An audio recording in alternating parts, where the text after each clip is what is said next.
नमस्ते बेटा। बोलिए। देखो बेटा, अपना अध्याय चल रहा था, 2 की चर्चा कर रहे थे हम। पुस्तक चल रही थी अपनी पीयूष प्रवाह, और पीयूष प्रवाह का अध्याय चल रहा था 2। कौन सा अध्याय चल रहा था? 2, सत्य के प्रयोग।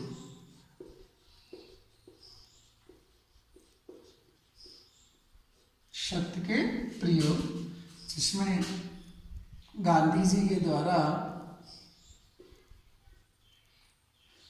बताया गया था कि किस प्रकार गांधी जी के ऊपर अपने आप को एक सभ्य बनाने की सनक चढ़ी है।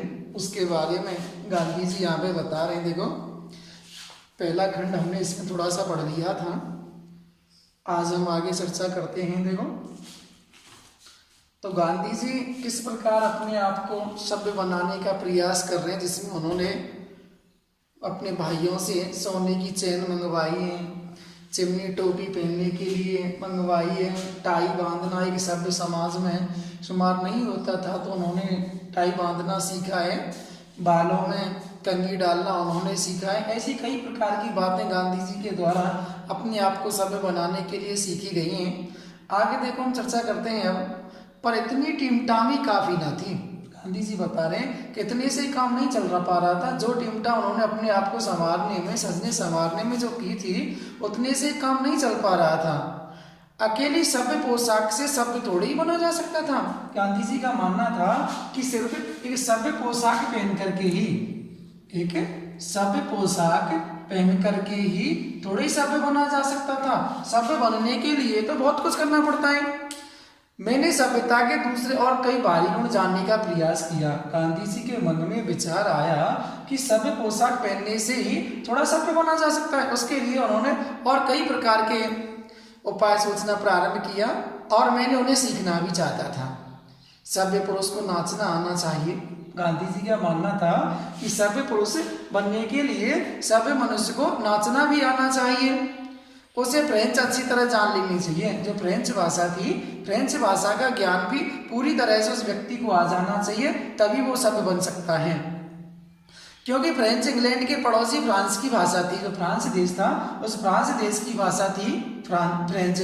तो गांधी जी फ्रेंच सीखना चाहते थे, और सारे यूरोप की राष्ट्रभाषा भी थी। और मुझे यूरोप में घूमने की इच्छा थी। गांधी जी यूरोप को घूमना चाहते थे, यूरोप में भ्रमण करना चाहते थे गांधी जी, इसलिए उनको फ्रेंच भाषा आना जरूरी था। वो फ्रेंच भाषा सीखना चाहते थे। लच्छेदार भाषण करना भी आना चाहिए एक सभ्य पुरुष के लिए। लच्छेदार एक तरह से घुमावदार, अर्थात किसी दूसरे को अपनी बातों से लुभा सके। तो ऐसे घुमावदार अर्थात लच्छेदार भाषण भी आने चाहिए। मैंने नृत्य सीखने का निश्चय किया। अब गांधी जी ने विचार किया कि मुझे सभ्य बनना है, और इसके लिए मुझे नृत्य करना सीखना चाहिए। तो उन्होंने नृत्य सीखने का निश्चय कर लिया। एक कक्षा में भर्ती हुआ। एक सत्र के करीब 3 पाउंड जमा किए। तब उन्होंने जब नृत्य करने की और सनक गांधी जी को चढ़ी है, तो उन्होंने एक सत्र के लिए 3 पाउंड जमा करा दिए हैं। 3 पाउंड ऐसे मानो वहाँ की करेंसी मुद्रा। कोई 3 हफ्तों में करीब 6 सबक सीखे होंगे। और रोजाना गांधी जी नृत्य सीखने जाते हैं तो बताते हैं कि करीबन 3 हफ्तों में करीब 6 सबक, 6 स्टेप्स ही वो सीख पाए होंगे। पैर ठीक से तालबद्ध पढ़ते रहते हैं। जो उनके पैर थे नृत्य के लिए तालबद्ध रूप से पढ़ते रहता। जो वायलिन की जो ताल थी, वायलिन जो बजाया जाता था, उसके हिसाब से उसको नहीं अपने पैरों को उठा पा रहे थे। पियानो बजता था, पर वह क्या कह रहा है कुछ समझ में नहीं आता था। जब गांधी जी नृत्य करते थे तो पियानो बजाया जाता था, जिससे वो नृत्य करे। तो पियानो जो बजता था उससे पता ही नहीं चलता था कि वो क्या कह रहा है, कुछ समझ में भी नहीं आता था। 1 2 3 चलता, पर उसके बीच का अंतर तो पता ही नहीं चलता था कि क्या हो रहा है। जो मेरे लिए अगम्य था, अर्थात जो जानने योग्य नहीं था। तो अब क्या किया जाए? अब तो बाबा जी की बिल्ली वाला किस्सा हुआ। अब गांधी जी बता रहे कि स्थिति मेरी ऐसी बन गई कि बाबा जी की बिल्ली वाला किस्सा बन गया। जिस प्रकार से एक बाबा जी की कुटिया में चूहे रहते थे, बाबा जी ने सोचा कि इन चूहों से कैसे पीछा छुड़ाया जाए, तो बाबा जी ने बिल्ली को पाल लिया। जब बिल्ली को पाल लिया तो बाबा जी को दूध की आवश्यकता पड़ी, इसलिए उसने गाय बांध ली। गाय बांध ली तो गाय के लिए चारा चाहिए, गाय के लिए चारा की व्यवस्था की गई। इस प्रकार से धीरे धीरे उस बाबा जी का परिवार बढ़ता चला गया। उसी प्रकार से जो गांधी जी थे, तो गांधी जी के ऊपर भी सभ्य बनने की सनक बढ़ती चली गई है। चूहों को भगाने के लिए बिल्ली, बिल्ली के लिए गाय और बाबा जी का परिवार बढ़ा। उसी तरह मेरे लोभ का परिवार भी, गांधी जी के लोभ का, वो भी अब नए नए विचार करने लगे। भाई सभ्य पोशाक के साथ साथ में नृत्य भी आना चाहिए, वायलिन बजाना भी सीखना चाहिए। भिन्न भिन्न प्रकार के लोग उनके अंदर पैदा होने लगे। वायलिन बजाना सीख लूं तो सुर और ताल का ख्याल हो जाए। 3 पाउंड वायलिन खरीदने में कमाए और कुछ उसकी शिक्षा के लिए भी दे दिए। अब वायलिन बजाने के लिए कुछ पैसे वहां पे भर दिए उन्होंने। भाषण करना सीखने के लिए एक तीसरे शिक्षक का घर खोजा, उन्हें भी एक गिन्नी तो भेंट की। बेल की स्टैंडर्ड एलोक्यूनिस्ट पुस्तक खरीदी, पिट का एक भाषण शुरू किया। अब गांधी जी ने क्या किया कि उन्होंने जो भाषण सीखने के लिए भी एक शिक्षक का घर खोजा और एक गिन्नी उनको भी दे दिया ताकि वो उसको भाषण सिखा सके। बेल की एक पुस्तक थी जिसका नाम था स्टैंडर्ड एलोक्यूनिस्ट, का नाम था स्टैंडर्ड, पुस्तक का नाम था स्टैंडर्ड एलोक्यूनिस्ट, ये पुस्तक थी उसकी। उस पुस्तक को गांधी जी ने खरीद लिया था और एक पिट का भाषण भी उन्होंने शुरू किया है।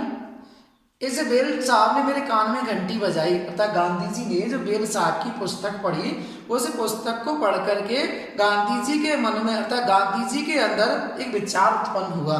गांधी जी के मन में एक, अर्थात कहने का मतलब है कि गांधी जी की समझ में आया, कान में घंटी बजा था, उनको चेताया, जागृत किया है। मुझे कौन इंग्लैंड में जीवन बिताना है, अच्छेदार भाषण करना सीखकर मैं क्या करूंगा, नाच नाच कर मैं सब कैसे बनूंगा, वायलिन तो अपने देश में भी सीखा जा सकता है, मैं तो विद्यार्थी हूँ, मुझे विद्याधन बढ़ाना चाहिए। अब जब गांधी जी ने बेल साहब की पुस्तक को पढ़ा तो उनकी समझ में आया, गांधी जी ने पुस्तक को जब पढ़ा तो उनकी समझ में आया कि मुझे कौन सा अच्छेदार भाषण करके सीख करके मुझे करना क्या है, नाच गान करके कौन सा, नाच नाच करके कौन सा मैं सभ्य बन जाऊंगा, वायलिन तो अपने देश में भी सीखा जा सकता है। गांधी जी के मन में विचार आया, मैं तो विद्यार्थी हूँ, यहाँ विद्या अध्ययन करने के लिए आया हूँ, विद्या अर्जन करने के लिए आया हूँ, मुझे अपने पेशे से संबंध रखने वाली तैयारी करनी चाहिए। मैं अपने सदाचार से शब्द समझा जाऊं तो ठीक है, नहीं तो मुझे लोभ छोड़ देना चाहिए। गांधी जी के मन में आया कि मेरे ऊपर जो लोभ बना हुआ है, अर्थात अपने आप को सभ्य बनाने का जो लोभ मेरे अंदर बना हुआ है, वह मुझे छोड़ देना चाहिए। इन विचारों की धुन में मैंने उपयुक्त आशय के उद्गारों वाला पत्र भाषण शिक्षक को भेज दिया। जब गांधी जी बेल साहब की पुस्तक से बहुत ज्यादा प्रभावित हुए हैं तो उन्होंने एक पत्र लिख करके भेज दिया है शिक्षक के पास में, भाषण शिक्षक के पास में। उनसे मैंने 2 या 3 ही पाठ पढ़े थे। नृत्य शिक्षिका को भी ऐसा ही पत्र लिखा। वायलिन शिक्षिका के घर वायलिन लेकर पहुंचा, उन्हें जिस दाम में भी वह बिके बेच डालने की इजाजत दी। अब गांधी जी की समझ में आया कि मुझे किस प्रकार से रहना है, तो उन्होंने क्या किया कि जो वायलिन जिनसे खरीदा था, वायलिन को लेकर के वायलिन शिक्षिका के पास में पहुंचे और बोले आप इसे किसी भी दाम में बेच दो। उनके साथ कुछ मित्रता का ऐसा संबंध हो गया था, इस कारण मैंने उनसे अपने मुंह की चर्चा की। नाच आदि के जंजाल में से निकल जाने की मेरी बात उन्होंने पसंद की। सभ्य बनने की मेरी यह सनक लगभग 3 महीने चली होगी। पोशाक की टीम टाम तो बरसों चली, पर अब मैं विद्यार्थी बन चुका था। गांधी जी बता रहे हैं कि जो सभ्य मेरे अंदर जो एक तरह से ऐसे मानिए आप, सनक जो मेरे अंदर सभ्य बनने की जो सनक मेरे पर मुझ पर चढ़ी थी, वो लगभग 3 महीने चली होगी। लेकिन जो पोशाक की टीम टाम थी, अर्थात जो पोशाक गांधी जी पहनते थे, उस पोशाक की टीम टाम तो करीबन ऐसे मानिए आप लगभग साल भर तक चली थी। गांधी जी ने अब अपने आप को पूरी तरह बदलने का प्रयास किया कि मेरा जो उद्देश्य है, मेरा जो लक्ष्य है, वो यहाँ आकर के विद्या अर्जन करना है। मुझे यहाँ पर सिर्फ पढ़ाई करनी है, इन भाषण को सीख करके, नृत्य करके, वायलिन बजा के मैं कभी सभ्य नहीं बन सकता।